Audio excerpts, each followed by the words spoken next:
This week, we are coming out with two interesting webinars. The first webinar is Navigating Monetary Policy Shifts, where we discuss on current fixed income outlook. And the second webinar is Evolving IT Landscape, Navigating Disruptions and Seizing Opportunity, where we discuss on current IT sector trend. To join the above webinar, click the link in the description. The importance of alpha to your investing.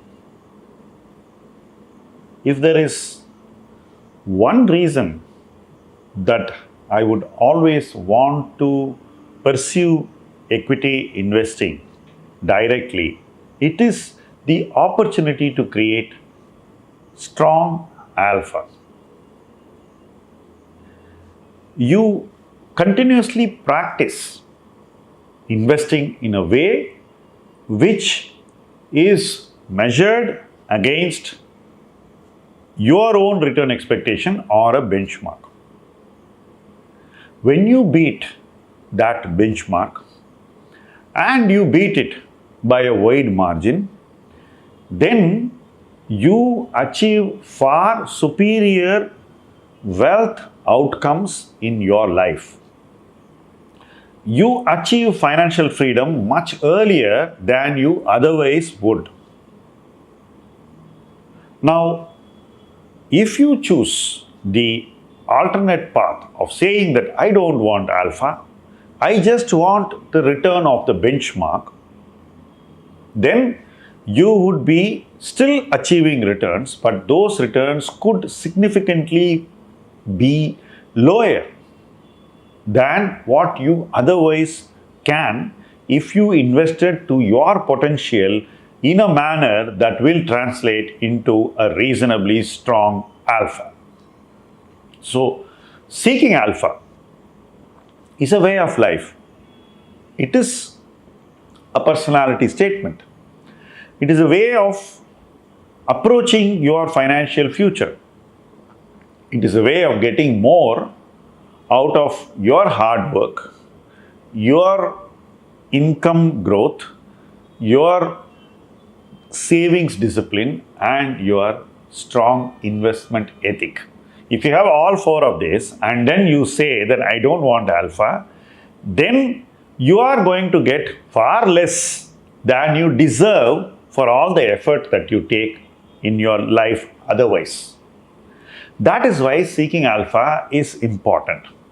I know there is a cult today which thinks that there is no need to seek alpha, but in a country like India, seeking alpha is very important because asset inflation and service inflation always run ahead of what we estimate, and I have seen numerous people struggle to meet their financial needs in their 70s and 80s simply because they underestimated inflation in their lives. So, by seeking alpha, you protect yourself from misplaced estimates of inflation, poor management of inflation at the headline level in the economy, poor political management of the economy, and any future geopolitical risk. Because all these things can make the money that you think is for your financial future inadequate.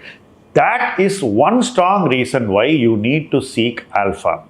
And once you get into the culture of seeking alpha responsibly, once you have the right tools, the right processes, and the right expectations in how you are going to beat a benchmark, and once you establish reasonableness in your investment actions, then the way in which you achieve this whole process of beating the benchmark is less strenuous, less stressful, and more enjoyable for the investor in you.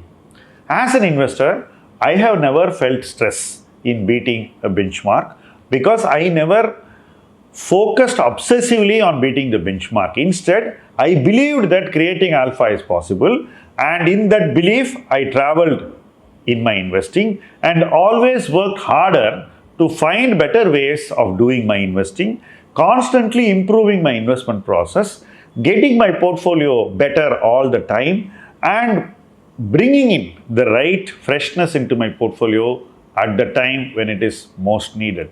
So the way in which I approached investing is what created alpha for me, and I enjoyed doing that, whether I did it for myself or professionally for others.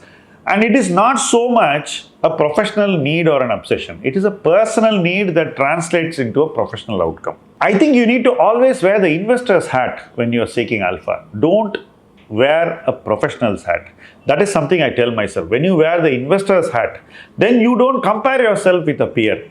You compare yourself with what you did in the past and what you can do better in the future, and become that better investor who will do better in the future. That's how you generate alpha. So I am not in the camp which says that you should not seek alpha. It is enough if you make what the benchmark gives you, because India is not the place to follow that approach. Our economy also lends opportunity to create alpha because of the superior economic growth that we are enjoying for a long time, and which we are likely to enjoy for a long time to come. When you have such superior headline economic growth, when you have new sectors discovering long runways of growth opportunity, when you see an economy that is formalizing constantly and becoming more and more resilient and robust, when you see investment in infrastructure happening for decades without much of a problem, then you have a multi-decadal opportunity to create alpha.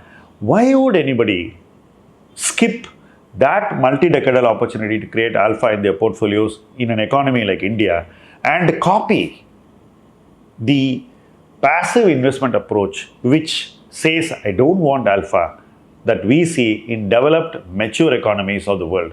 I don't see merit in that. As an investor, I would always seek alpha responsibly, enjoy the process of seeking alpha, improve myself towards getting the alpha that I would be happy with, and always keeping my expectations moderate, modest, and in check.